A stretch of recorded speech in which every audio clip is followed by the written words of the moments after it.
The Houston Rockets are starting to look like a real problem for the rest of the NBA. After a slow 0-2 start, they've quickly flipped the switch and reminded everybody that this team is going to be one of the best in the league. They've won 3 straight, now have a record of 3-2, and they're finally starting to look like the group we all expected heading into this year. So how did this happen so quickly? What does it mean for the rest of the league? And maybe the biggest question of all, are the Rockets good enough to win the Western Conference? Let's break this all down. Do you remember last season's Houston Rockets? The team that basically survived off grabbing their own misses and turning ugly possessions into second chance points. That version of Houston was not easy on the eyes. They finished with a solid offensive rating, 13th in the NBA, generating 115.3 points per game. But once the playoffs rolled around and they went face to face with Golden State, it became obvious that they just did not have any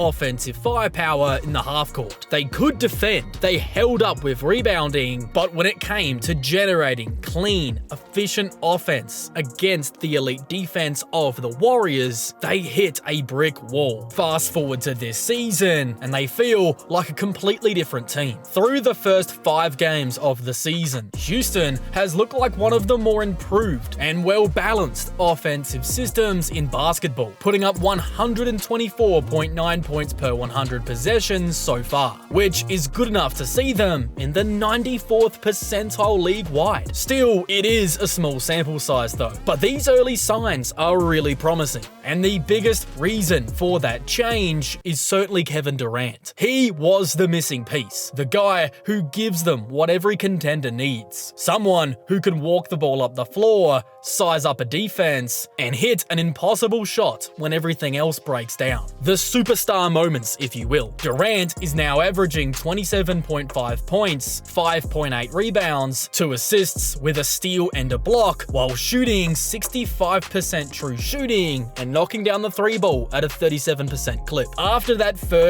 game in Oklahoma City, where Durant finished with 23 and the Rockets didn't feature him enough, everything has shifted. Since then, he went off for 37 on Detroit. Then he had 19 points in just 25 minutes in a 28-point demolition of the Brooklyn Nets, and then followed that up with 2 games where he surpassed 25 points, helping the Rockets to 2 wins over Toronto and Boston. It's just classic Kevin Durant stuff. The pull-up mid-range jumper around the free throw line, and that stupidly high release. It is all still there, and it's still completely unguardable. He's just way too tall, too smooth, and too efficient, as he is pretty much going to get his, and all you've got to do as an offense is give him the ball, and Houston has done a better job at doing that. But what makes this even more scarier is how he's doing it within the actual system. He isn't just isolating and going and getting a bucket like he had to do so often for Phoenix. This time, it instead feels like the Rockets are finally starting to find an offensive identity, and Kevin Durant was the guy who unlocked it. But what has made the offense look so dynamic so far isn't actually Durant. It's how much better Alperen Sengun has gotten. Durant has given Houston real offensive gravity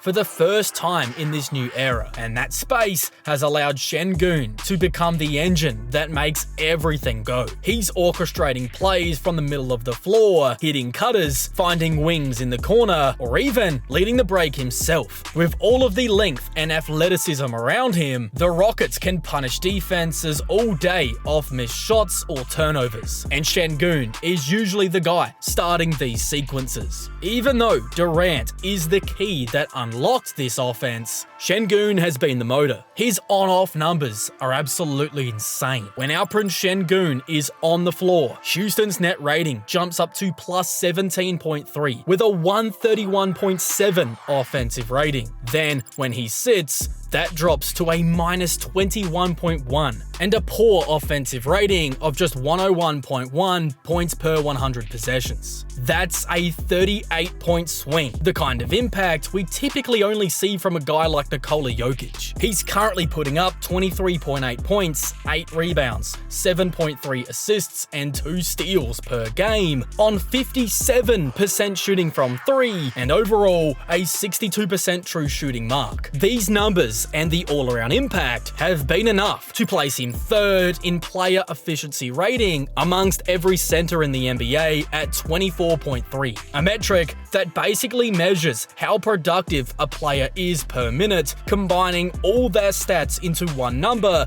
to show the overall impact. And he is right at the top of the NBA right now. Passing has always been one of his better traits, but now with Durant providing even more floor spacing, Şengün is operating with more freedom than ever. Whether it's at the nail, behind the arc, or even out of the post, he has really become the quarterback for this offense, controlling the pace, seeing plays before they happen, and dissecting defenses. I love when he's able to grab the rebound, instantly scan the floor, and then hit a teammate sprinting down court for an easy bucket. That is where Houston's length and speed becomes a real weapon. But this is also why improving their defense matters so much, because the better they get at forcing misses or turnovers, the more they'll be able to get out on the fast break. The Rockets love to set up Şengün in the middle of the floor, but he's proven that he can be just as dangerous out of the post too. If you don't send help, he's going to be able to score with that mix of touch and power. But if you do send help, he's a skilled enough passer to hit the open man, whether it's somebody cutting back door or spotting up for 3. And now that Durant is on the floor too, you've got another read, and that's called just give it to KD and get out of the way. That's always a pretty good backup to go to. It's really not that complicated. All it is if a defense collapses, you pass,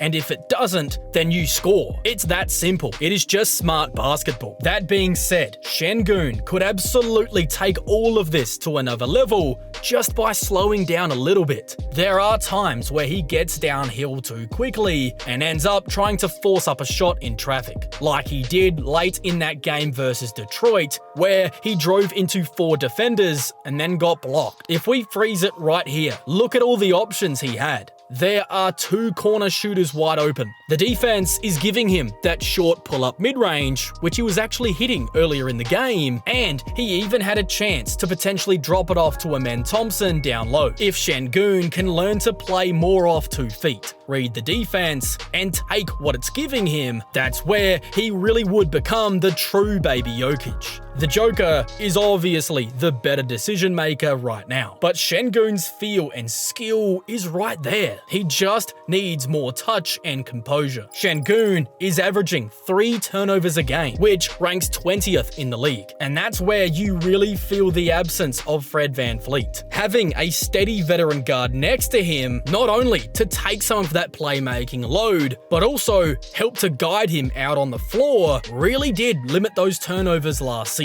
But even with that, Şengün's leap has been one of the biggest reasons as to why the Rockets' offense looks so good early in the season. With Şengün being able to take up some of Fred VanVleet's playmaking absence, Amen Thompson had to be another guy who needed to step up and grow his game. And he's responded pretty well so far. He's averaging 5.3 assists per game, up from 3.8 last season. And you can really see the flashes of what Amen Thompson truly could become. But like any young guard in the league, learning how to balance new responsibilities, it hasn't been a smooth ride. Turnovers have also been a real issue for Amen, currently averaging 2.5 a night. And the Rockets as a team haven't exactly been sharp overall either. They rank 9th in turnovers per game at 16.5, while only forcing 13.8 out of their opponents, which is a mark that's in the bottom 6 in the league. It's still early, so we don't want to overreact too much, but that is definitely an area where Houston needs to tidy it up. There are moments where you can really see the potential though, especially when Amen Thompson is able to get out in transition or even semi-transition.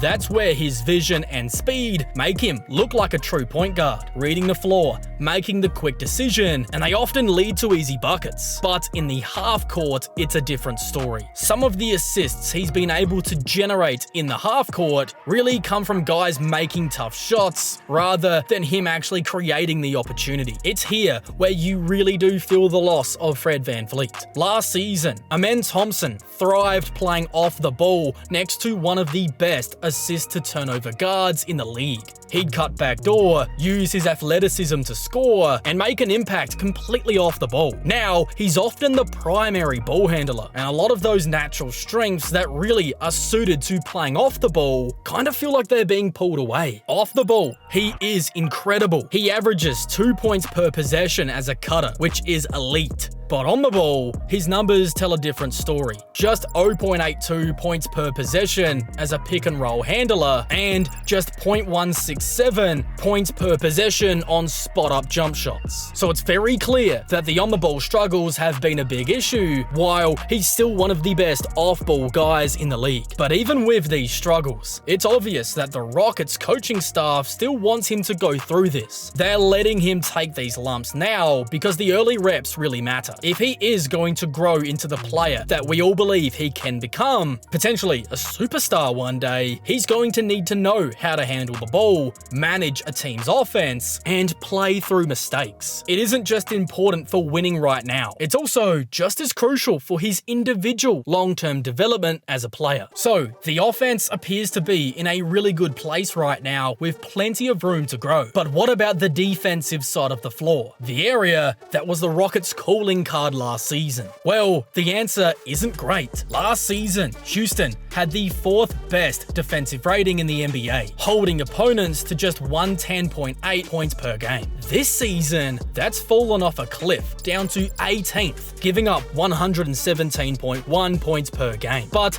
before we hit the panic button, context really matters here. Context really matters here. When you make a trade as massive as the one that they just did, bringing Kevin Durant to town, there's always going to be an adjustment period. The offense clicked pretty much immediately, apart from the growing pains tied to Fred VanVleet's absence. But it's the defense where the Rockets are really feeling it right now. And that makes complete sense when you consider who they lost. Fred VanVleet was the vocal quarterback of Ime Udoka's hybrid zone and switching system, constantly communicating and organizing rotations. And Dylan Brooks, who was included in the Durant trade and was sent to Phoenix, he was the tone setter, Houston's most physical and constant on-ball defender who could guard wings and guards interchangeably. Losing that defensive core doesn't just take away talent, it erases the years of chemistry and communication. Then, when you replace those guys with Kevin Durant, Josh Okogie, and Amen Thompson,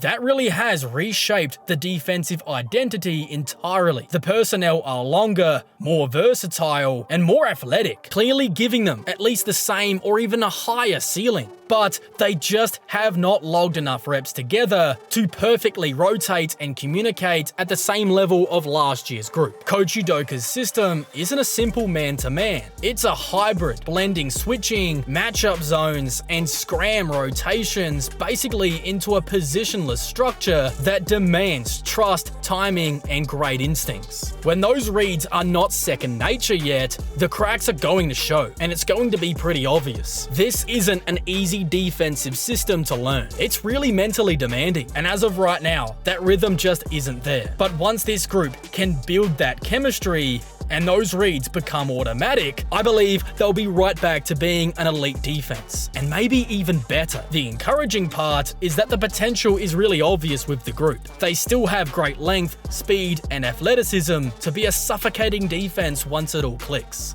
Getting stops isn't just great for being a good defense, but it can also bleed directly into your offense. Because for a team this athletic, every defensive rebound or turnover forced can become a runway for easy transition points, similar to what the Oklahoma City Thunder did last year. And I think this is where Houston can really, truly become dangerous. But what does all of this mean for the rest of the West? Just how dangerous can the Houston Rockets really be? And can they actually win the Western Conference? To answer this, we've got to look at where they still need to grow. Turnovers have been a real problem early, especially without Fred VanVleet. And there's still a real question about whether or not they should explore adding a real steady point guard at the deadline. The half-court offense really leans quite heavily onto Kevin Durant and Alperen Sengun for creation, and that's fine for now, but I don't know how sustainable that will be over the course of a full 82-game regular season and a deep playoff run. To clean that up,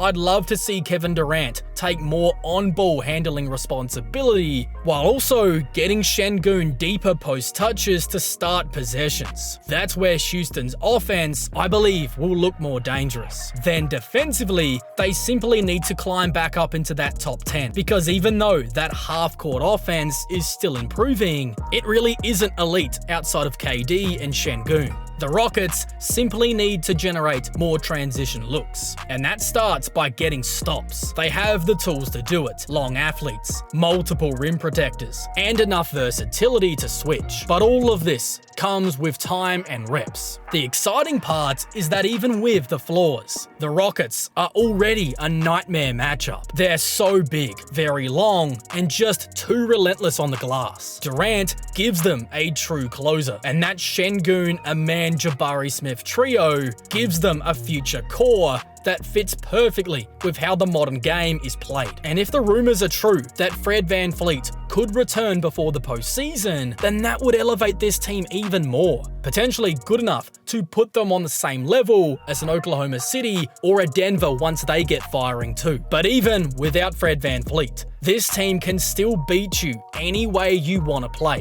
They can win a slow physical defensive game or thrive in a fast-paced track meet, fully confident in their ability to run you off the floor. If they can lock back in defensively and cut down the turnovers, there's no reason this team can't contend for not only the Western Conference, but for the NBA title itself. And if you want to see another team that's emerging as a real problem out in the Eastern Conference, and how the Milwaukee Bucks might have just found Giannis a co-star for free, then you can check out that full breakdown video right now.